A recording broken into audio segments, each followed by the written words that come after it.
Hello there. I'm Sandy Macmillan. I'm the Academic Liaison Librarian for the Social Sciences here at the University of Essex. And what I'd like to talk to you today about is using news and media sources in your research.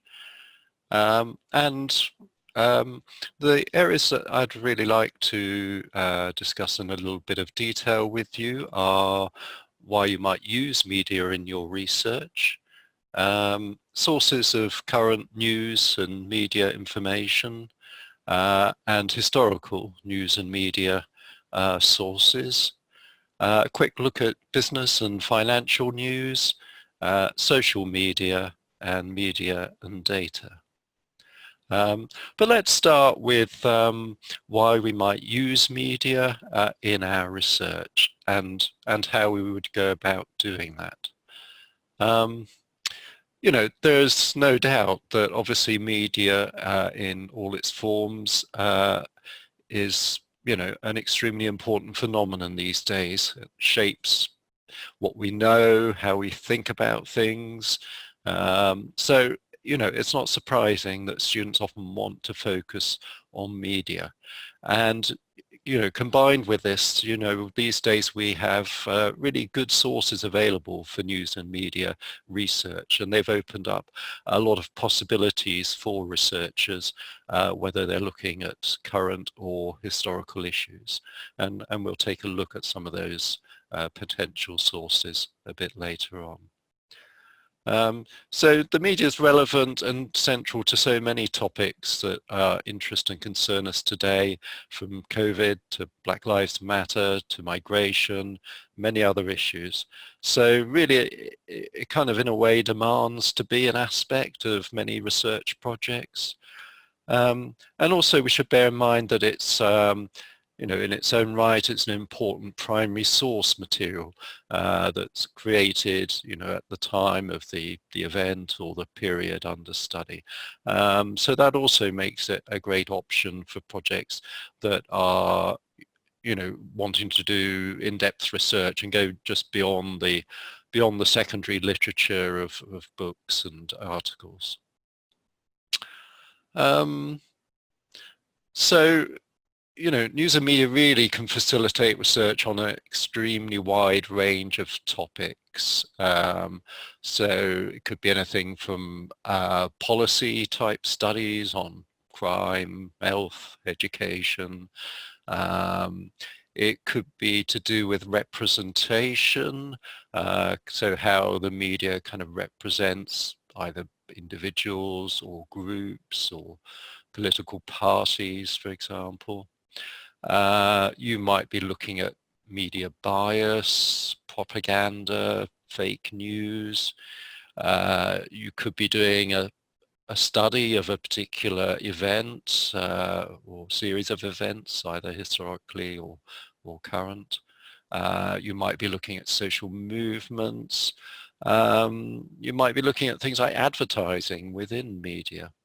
So, you know, there's a huge range of possibilities, and also in terms of kind of the methods and tools that researchers can use to analyze media. Again, you know, there's lots of different options that appeal, you know, whether your interests are kind of quantitative in terms of text mining or, you know, big data analysis, or, you know, more on the qualitative side. You could be doing you know, visual research, for example, within media, or things like sentiment analysis, discourse analysis, content analysis. So, you know, there's a variety of ways that you can look at media and kind of interrogate it. In terms of sort of help with that side of things, the media research, how to do media research, there's plenty of books obviously in the library catalogue available online that you can search for on doing media research. You know, things like the Sage Handbook of Social Media Research Methods, for example, but you know, there's many others. A good database, actually, if I can just show it to you, and I'm going to need to share my screen to do that, so just bear with me a second. So a good database for this would be Sage Research Methods. So, sorry, let me just pull that up and share my screen. Okay. So where is it gone? Okay, that looks like it there. Okay, so hopefully now you can see Sage Research Methods on my screen. So this is a library subscription database. You just need to type into the library website, Sage Research Methods, and then log on to it. And you can use it to essentially to get help on lots of different types of methods that you might want to use in your research.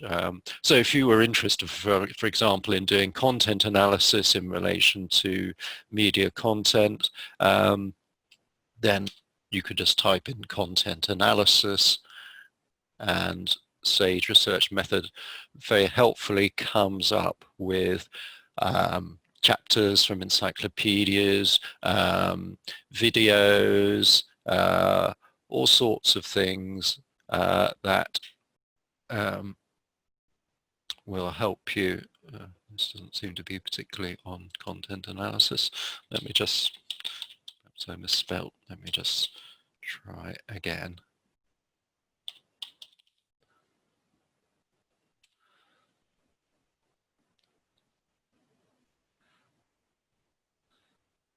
Okay, sorry about that. So perils of, okay, this looks more like it.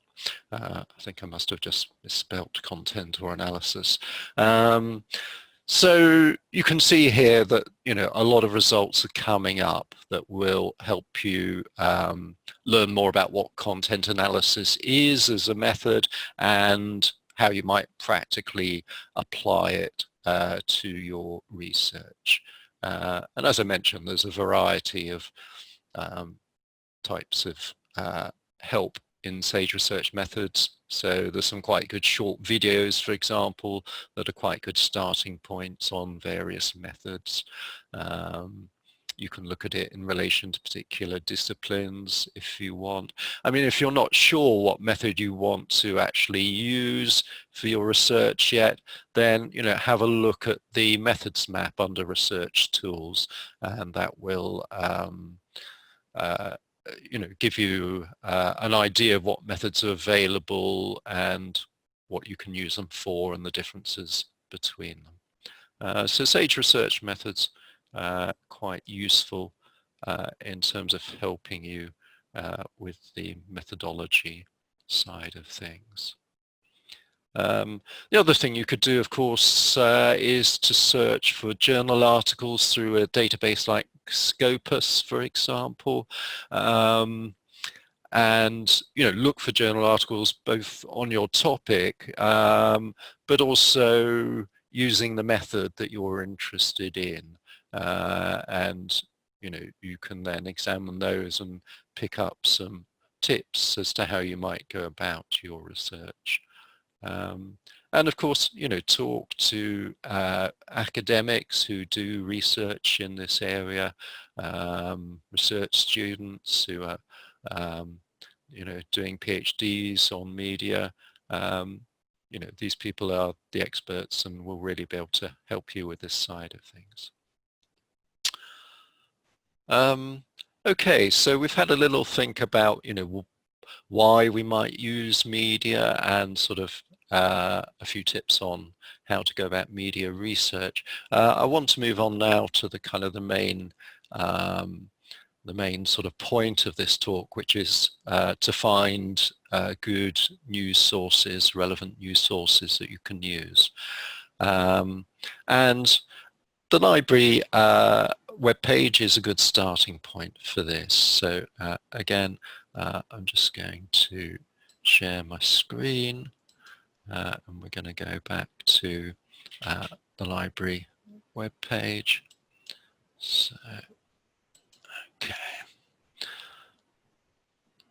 So let's just get rid of Sage Research Methods. So the library web page just here.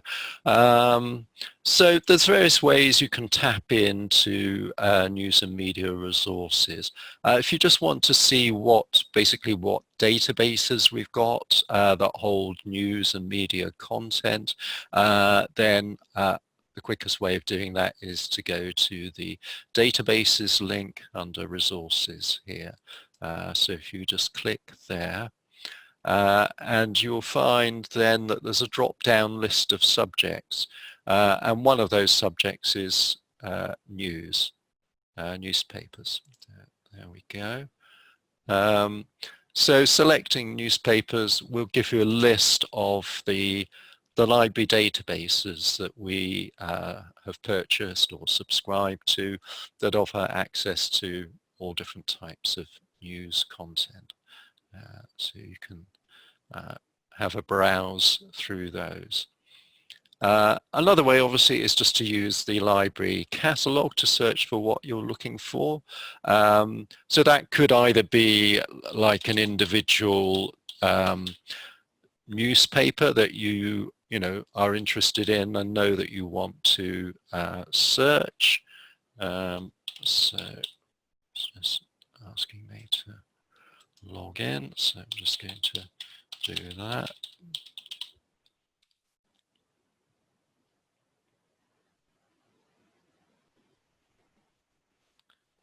So if you wanted to search the Guardian newspaper, for example, you can see here that we have it available electronically. So I'm just going to click on that record, and then you can see, for example, that we have the historical archive, so 1959 up to 2003, through ProQuest historical newspapers, and then more recent years through the Nexus news database. And you could click on either of those links to then start searching the Guardian within those databases. Similarly, if you know what database you're looking for, then just type in the name of the database, for example, Nexus, and you'll see it there. So again, just click on the link and use the link to log in, or if you're off campus, use the institutional login there. The other useful way of tapping into news resources and media resources is through the subject guides, and they are just here under study and research support. So click on subject guides, and most of the links I've put on my subject pages to news and media resources, but obviously there are some on other subject pages as well, so feel free to explore those. But on the politics web page, there is a list here of key databases and resources on news and media. So things like Books of Broadcast, Nexus, all the main databases.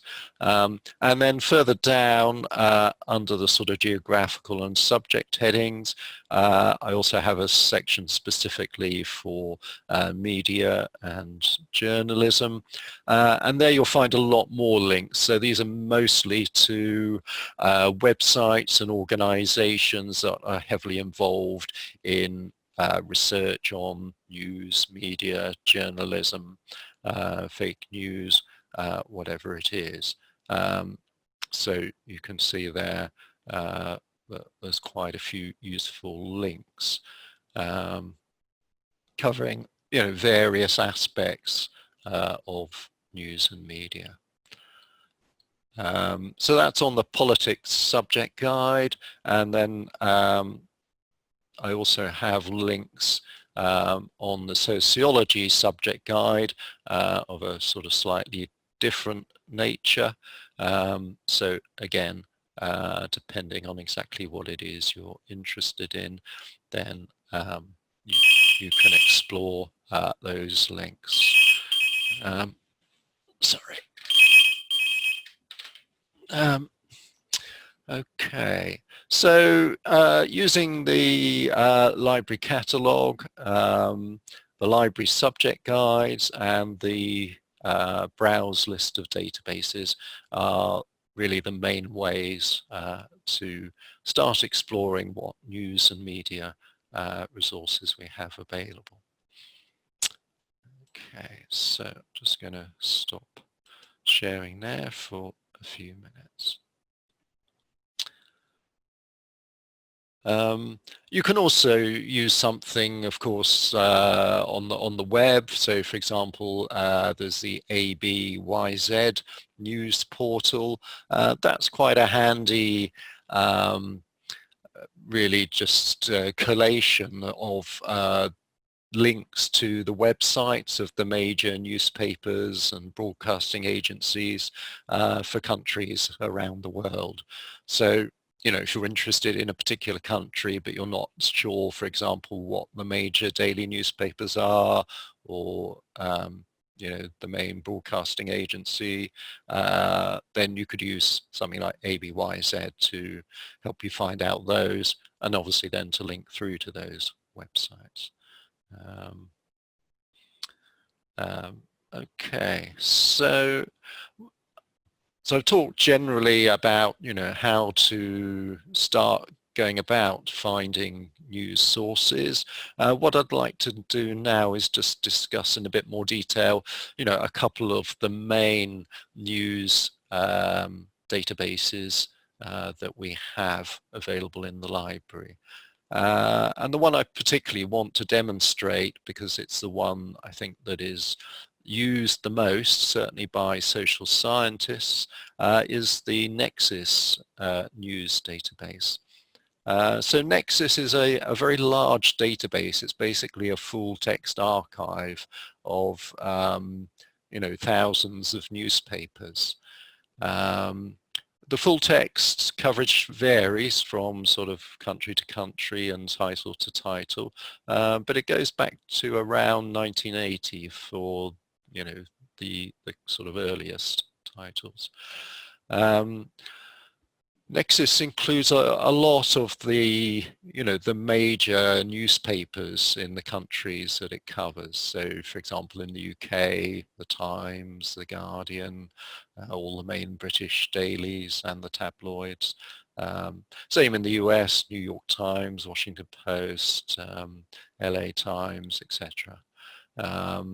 So there's very extensive coverage of the UK and the US, right down to kind of regional level newspapers. But Nexus is global and it has pretty reasonable coverage of other countries, other European countries, and the rest of the world.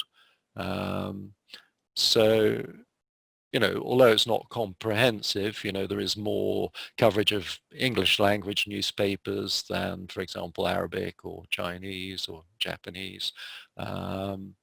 It is, you know, striving to have some attempt at global coverage. So I think really what I'd like to do is just show you how Nexus works, just as an example really of searching a news type database. So we're just going to go back to share screen.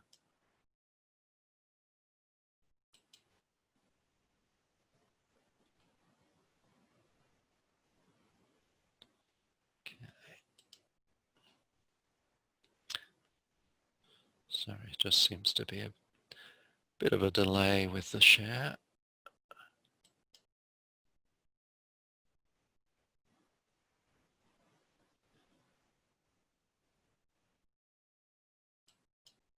Okay, there we go.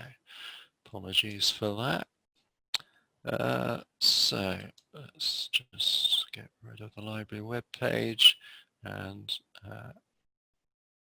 So I've already logged into Nexus just to save us a bit of time, but as we saw, it's just a matter of typing Nexus into the library catalogue and then logging on. And this is the screen that you're presented with when you log into Nexus. So there's various ways really that you can access content on Nexus. So obviously clicking on the news tab there would be a fairly obvious option.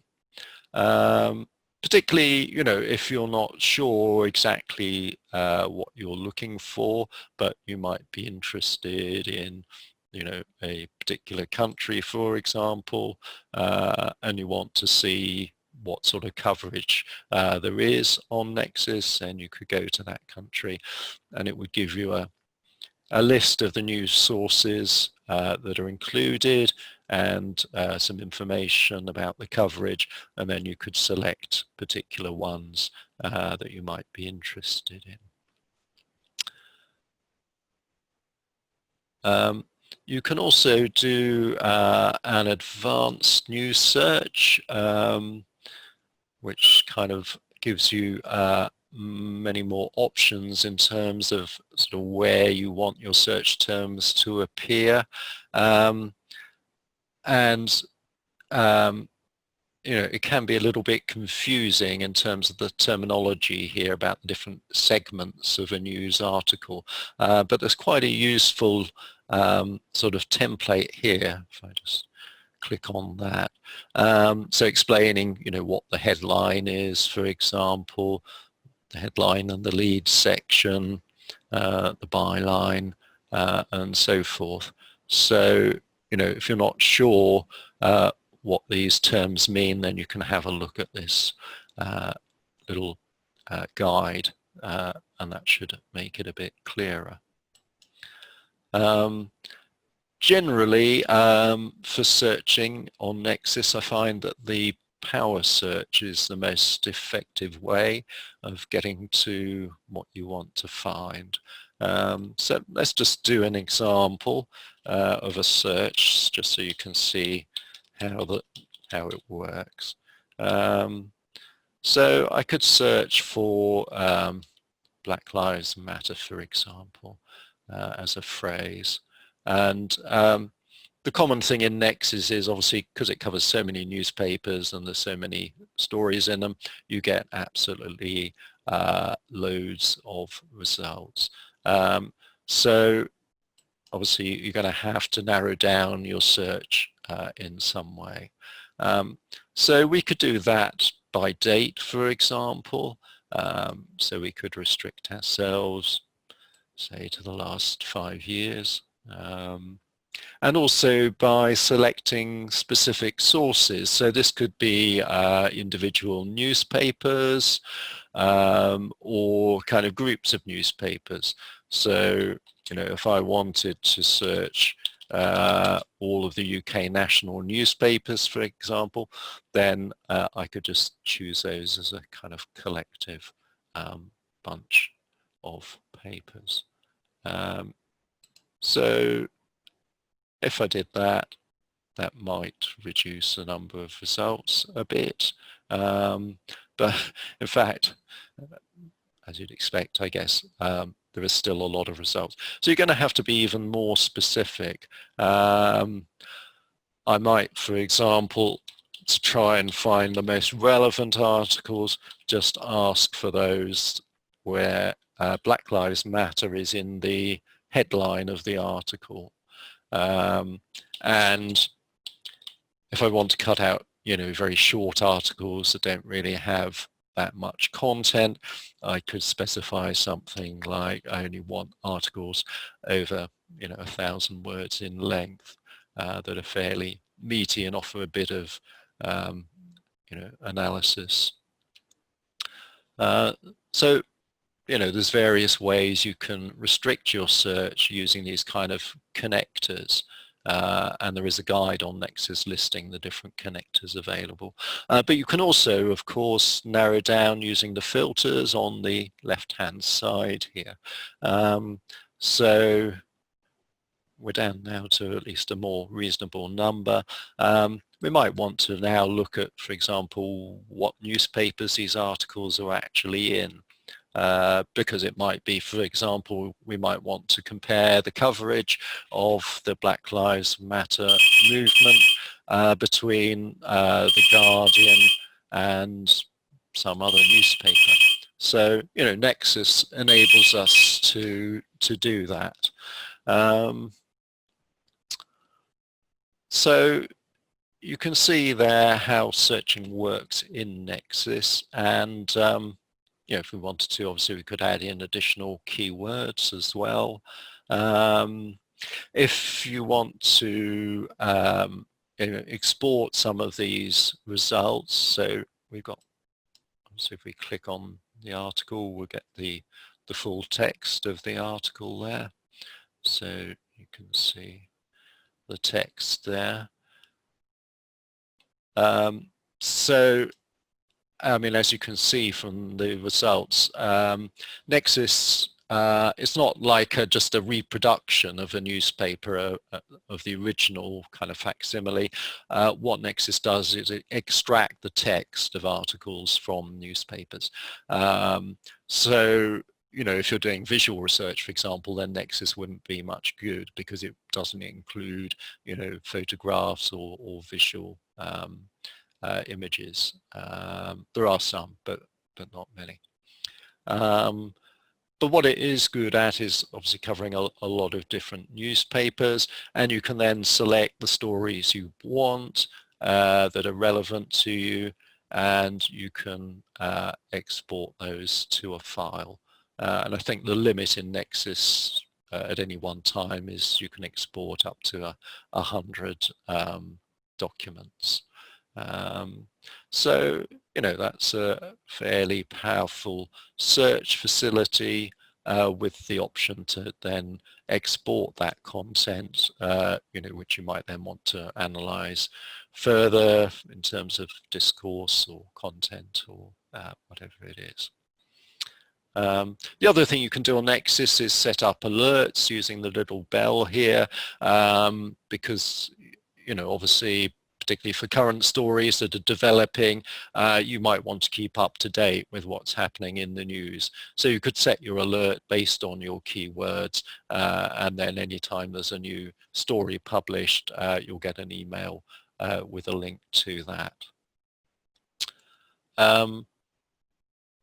So that's sort of searching for news articles on Nexus. Nexus does contain other material within it of relevance to news. It's very good also for business news, for example. And also under Market Insight, it has the BBC monitoring international reports, which are quite interesting. So these are basically translations into English from foreign broadcasting agencies around the world. It's something that the BBC has done for many decades now, with a particular focus, I suppose, on areas of the world like Russia, the Far East, the Middle East, have particularly good coverage. So, you know, that could be very useful if you're doing research on those countries and you want to get an idea of what the national broadcasting agencies are producing. Okay, so time is limited. I think we'll stop looking at Nexus there, but hopefully it's given you an idea of what it can do. We have many other news databases, as we saw from that browse list earlier on. A slightly different one, if you're not if you want to look more at broadcasting rather than newspapers, would be Box of Broadcasts. So this is a really interesting and useful database. It's basically a television and radio recording service. And the focus is on the UK, but there is a bit of coverage of US and European stations. So it covers a lot of different radio and television channels, but the archive, which is about 13 years worth of material now, is from 9 of the major channels. So BBC One, BBC Two, ITV, Channel 4, Channel 5, Radio 4, a couple of others, I think. And it's quite a powerful search facility. Sorry, just excuse me a minute. I'm just going to have to pause. Okay, I'm sorry about that interruption. So it's actually quite a powerful database because it actually gives you the ability to search the transcripts of these radio and television broadcasts. So, you know, that's quite a detailed facility. And you know, obviously it offers options that news databases don't. So obviously for television, for example, there's kind of visual research options, and also kind of language, I suppose, or oral kind of research options as well, in terms of you know, the spoken recordings. So Boxer broadcasts, you know, could be used for many types of news and media research. You know, you could be examining election coverage, for example, between different channels, or on a particular channel of the various parties. But you know, there's many possibilities there. So you know, that's just a look really at Nexus and Boxer broadcasts, two of our main news and media databases that are mostly used for kind of more current topics. I haven't really talked much about historical news sources, mainly because it's actually my colleague Esther Wilkinson, who's the humanities librarian, and you know, she's uses the historical news databases a lot more than me with her students. We have a number of these databases, and there's also some open access options with historical news because copyright isn't such an issue. The two main ones I think to be aware of would be Gale primary sources and ProQuest historical newspapers. But there are a couple of others. So Gale primary sources, that has newspapers actually going right back to the 17th century. If I just show you, I'm just going to share my screen again.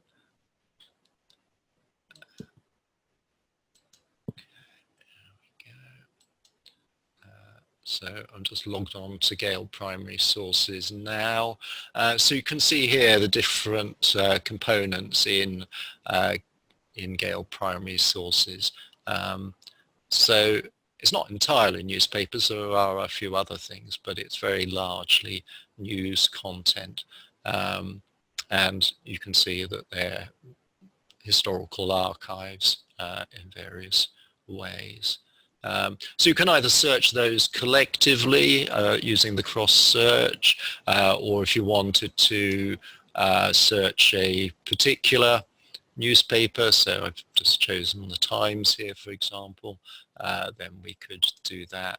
We could use the advanced search facility. Again, put in new keywords there. So let's just do a search, see what comes up. Okay, so we've got a lot of results. Obviously, we need to be a bit more specific than that. And as you can see from the results, Gale primary sources and ProQuest historical news, these are facsimile copies of the original print editions of the newspapers. So, you know, they have obviously visual content, adverts and so forth, which you don't get in Nexus. Again, you can use filters in various ways. And there's interesting other options like term frequency, so you can put in your key term, your keyword, and see what the frequency of it is over time, how it changes. So these historical news sources are really well organized and set up for searching in quite a detailed way. So I'm just going to stop there. So yeah, Gale covers, as we just saw, archives of a lot of the main UK newspapers. Similarly, ProQuest historical newspapers, that covers The Guardian, and a couple of American newspapers, the New York Times and the Washington Post. So useful for kind of US history and US historical studies. The library catalogue also is quite useful in tracking down guides to historical newspapers.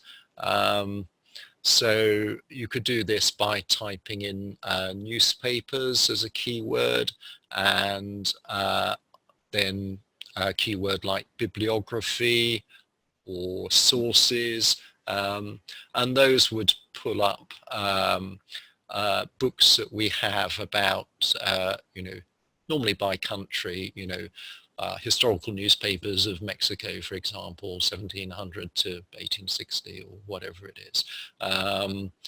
So, they're useful if you're doing detailed historical research on a particular country or subject. And as I was saying, open access is becoming a major feature really in terms of historical newspapers. National libraries have done quite a lot of work in this area in terms of digitizing historic newspapers. So, the Library of Congress in America, British Library, Bibliothèque Nationale and others, these are good places to look for digitized newspaper content. There's also in America the Consortium for Research Libraries. They have a project called ICON, the International Coalition on Newspapers, and that kind of tries to collate together details of digitization projects around the world relating to newspapers. So that's quite a good starting point. The other main thing I think to be aware of when you're searching historical sources is that you have to think about the search terms you're using quite carefully, particularly for older periods. So you need to try and become familiar with the language that was used at the time. So a good example of this is, if you're doing research on the First World War, so you could type in First World War as a keyword, but that wasn't really used as a search term until later on, until the Second World War started. And then to differentiate between the two wars, the First World War became known as the First World War, Second World War obviously the Second World War. But up till that time, the First World War had been known as the Great War. So you'd need to search using the search term Great War rather than First World War if you were researching for articles from 1914 to 1918. You might find Google have something called the Ngram viewer, and this pulls data from Google Books, and you can use it to find out if a word or a phrase that you're interested in was in use during the period that you're researching. Because it's basically a timeline of how frequently that word or phrase appears over time. So that might be a useful thing to consider. Another aspect, I guess, of mostly historical news research, but some current, would be archival research, news and media archives. So we've actually got a good example of this in the library here at Essex, where we have the National Viewers and Listeners Association archive. So that was an organisation founded by a local resident, Mary Whitehouse, in the 1960s, and became quite a major campaigning organisation, really right up until probably the early 90s. So essentially she was leading a campaign against what she saw as indecency and immorality on television and radio broadcasts, particularly in the 70s and 80s. So, that's a very interesting archive if you're looking at that period. Things like the social values and moral values of the time, social change, media ethics, or just, looking at the MVLA as a social movement. But beyond Essex, you could search, for example, the Archives Hub portal, which is really a great way of keying in to the archival collections of UK universities and other institutions. So you just type in your keywords, and if there are relevant archives, they should come up as search results on Archives Hub. Obviously at the moment in September 2020, as I'm recording this, nearly all special collections and archives are closed still, but hopefully many will be reopening soon. But also you need to get in touch with the archive and see what the situation is. So I've talked quite a lot about current news research and historical news. I just want to mention very briefly a more specialist area, which is news in the business and economics and finance field. This is really, I suppose, dominated by a few large corporations like Reuters and Bloomberg. And I'd say our main, there's a few sources we have access to here, but the main one would be ft.com. So this is the Financial Times website, and we subscribe to all of the content on that. So that includes articles from the Financial Times newspaper, and also all of the web content. And we also have access, in fact, to the historical archive of the Financial Times, which you might have spotted on Gale Primary Sources. If you're going to use the FT for your research in a kind of major way, then I definitely recommend registering for a personal account.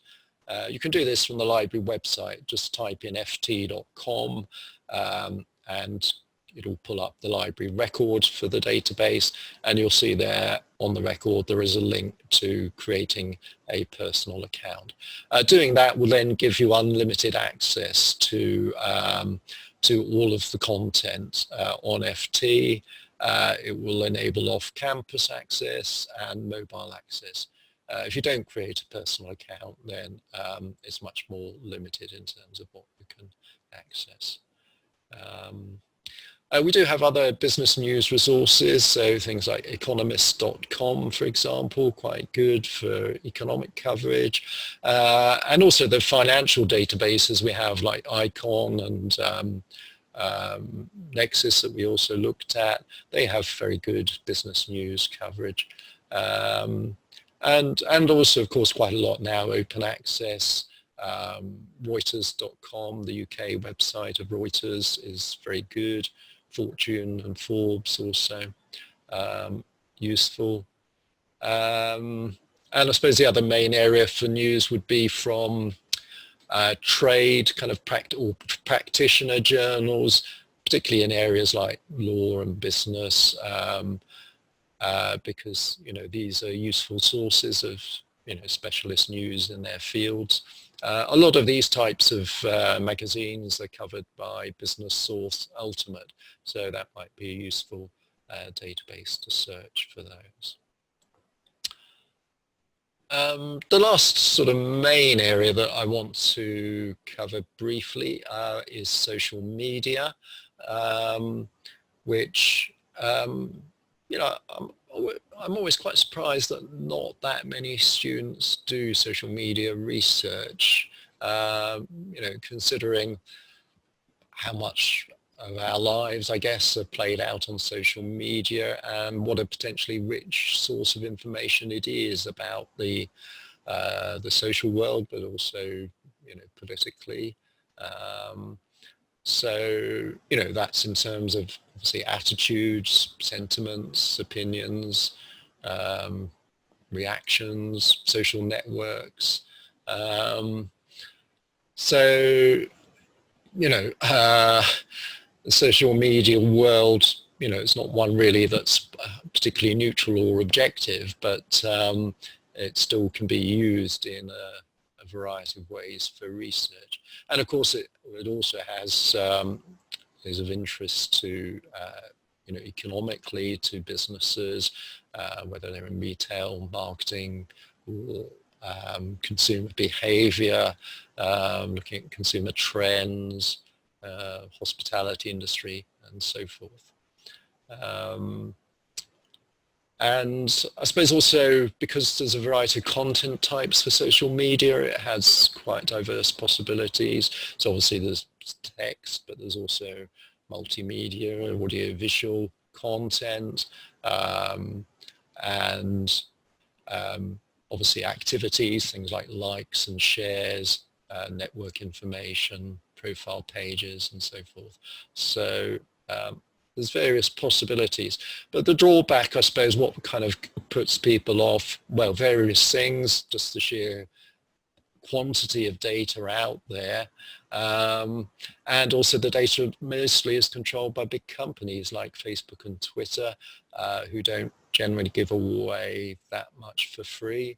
And now, of course, you know, there are concerns about data privacy and confidentiality, which also limit what can be accessed.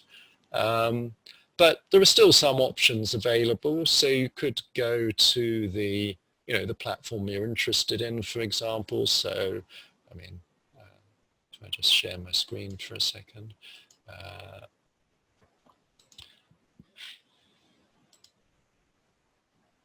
So we could, you could go to Twitter, for example, and go to the advanced search facility in Twitter, which gives you various options for searching, obviously by keyword, but also hashtags, particular accounts, links, and so forth. So, you know, you might be able to extract information you need from there. There's also, if you're looking for, you know, larger scale data, there's the Twitter data website where you can access Twitter data. Another option possibly would be to use a sort of third-party website. So this would be maybe something like Media Cloud, which holds a lot of raw data from social media. But, you know, probably to extract the data from somewhere like that, you're going to have to employ some programming skills to get the data.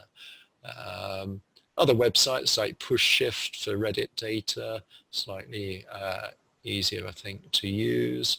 A lot of these types of websites also are more orientated, I think, towards businesses than academia, and, you know, a lot of them will charge. But Media Cloud is free and open source, so it might be worth a look at. You might also be able to use existing data sets. So, for example, there are big data portals like Harvard Dataverse that have numerous Twitter data sets on them. Data archives like the UK Data Archive here at Essex that has quite a lot of Twitter data sets. The National Archives, that contains, for example, government tweets archived. Or you could think maybe about using social media formats like blogs, for example, which might be a bit easier, a bit more viable in terms of analysis and extracting information. Okay, that's probably enough about social media. I've kind of mentioned in passing, I suppose, data and in connection at least with social media. So, you know, it's possible obviously to get data both about media and from media. So getting data about media, so that could be, you know, newspaper circulations, TV audiences, internet statistics and so forth. These come from obviously a very wide range of providers. Most of these are referred to on the subject guides, so have a look at the library subject guides. Usually you can't get very detailed data because a lot of it is commercially valuable, so often, you know, only the basic is free. And yeah, social media, we talked about possibly getting data from social media, but also from databases that we looked at, like Nexus or Box of Broadcasts. You could extract news stories or broadcast transcripts, and then, you know, do data analysis on them using, you know, software packages like NVivo or Max QDA. Or, you know, if you just want to look at a fairly basic level to see data news trends, then you could use Google Trends, for example, quite a fun thing to use. So let's just have a look at Google Trends. So let's just get rid of Twitter. So Google Trends, just Google it and it'll come up with the website. You can type in the topic you're interested in. So I've just typed in here, Black Lives Matter. I've asked to look at the UK, but you can choose any country in the world. The time coverage goes back to 2008, so, you know, quite a long time. And I selected news, but you could just choose a general web search. So this is basically how often your topic or search term has been searched for, either on Google News or just on a Google web search. So, you know, it's just a useful indicator of, you know, how interest in a topic, in this case, obviously has increased exponentially. Sort of in May, June, and then has tailed off a bit, but obviously is still a lot higher than it was previously. And obviously, if you're doing, you know, relating this then to particular news stories, you could go to the news stories around those dates and see, you know, what caused the spike. Obviously, we know in this case the killing of George Floyd, but you know, for other topics, you might want to, I don't know, search on knife crime, for example, see how often that's searched for, and then possibly compare it with statistics of actual knife crime over time, see if there's relations between, you know, actual incidents of crime and, you know, the interest in it in news sources. So Google Trends, you know, is fairly basic, but has some quite interesting options, and you can compare different topics and terms if you want to do more than one at a time.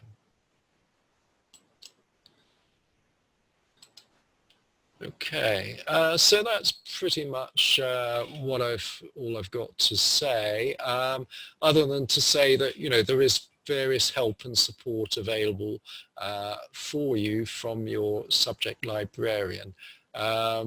So let me just go back to sharing again.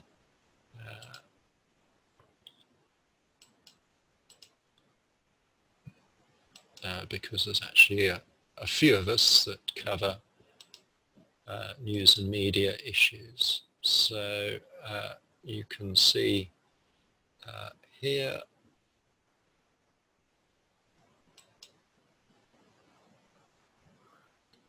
hopefully if I can just make this full screen. There we go. So if you're in a social science department, so sociology, government, language and linguistics, economics, psychoanalytic and psychosocial studies, then contact me if you have news or media interests. My colleague Aigu, she looks after law, human rights and the business school.